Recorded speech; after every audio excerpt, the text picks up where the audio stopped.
Bekou Chaka Zulu, le roi guerrier qui a changé l'Afrique. Imaginez un homme capable de transformer une poignée de guerriers en la machine de guerre la plus redoutable d'Afrique australe.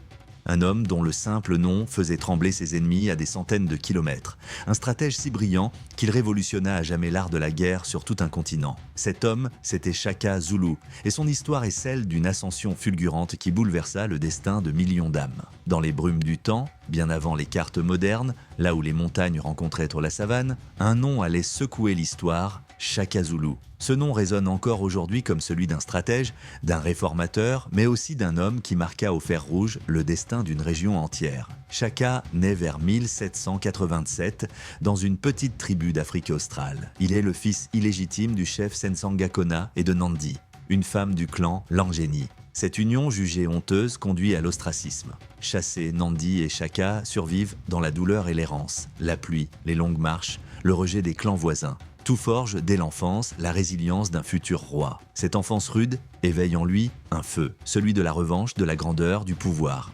Adolescent, Chaka et sa mère trouvent un refuge chez les Mtetwa, dirigés par le chef Dingiswayo. Là, il entre dans l'IMP, l'armée zoulou, et il brille par son ardeur. Il se distingue par sa force, son sens de la discipline et sa rigueur tactique. On dit qu'il affrontait parfois ses ennemis seul, avec une rage froide. Sous Dingiswayo, il apprend aussi la stratégie, la diplomatie et le commandement. En 1816, à la mort de son père, Chaka fait éliminer ses demi-frères et prend le contrôle de la petite tribu des Zoulous. Il n'hérite que d'une centaine de guerriers, mais Chaka n'est pas un chef ordinaire. Il transforme la tribu en une nation, réorganise l'armée, unifie les clans voisins par l'alliance ou la force. Il impose des règles strictes, entraînement quotidien, discipline de fer et bannissement de toute faiblesse. Chaka révolutionne la guerre en Afrique australe. Il abandonne la lance longue traditionnelle pour l'assailli. Une courte lance idéale pour les combats rapprochés. Il introduit la formation en corne de buffle, le centre fixe l'ennemi, les ailes l'encerclent. Les pertes sont dévastatrices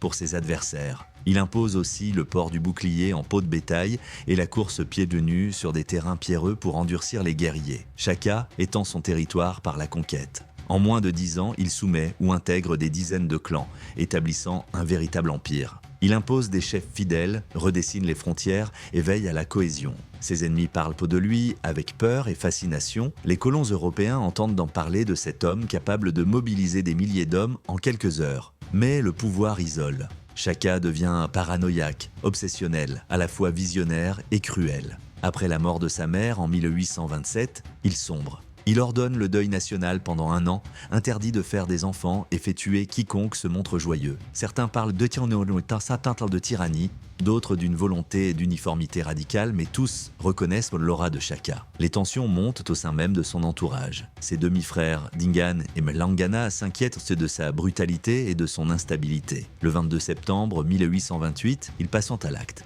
Chaka est poignardé près de son kraal, victime d'un complot silencieux. L'homme meurt, mais la légende commence. Son successeur Dingan reprend le trône mais n'aura jamais le charisme ni l'intelligence stratégique de Chaka. L'Empire zoulou survivra encore quelques décennies avant de se heurter à l'Empire britannique.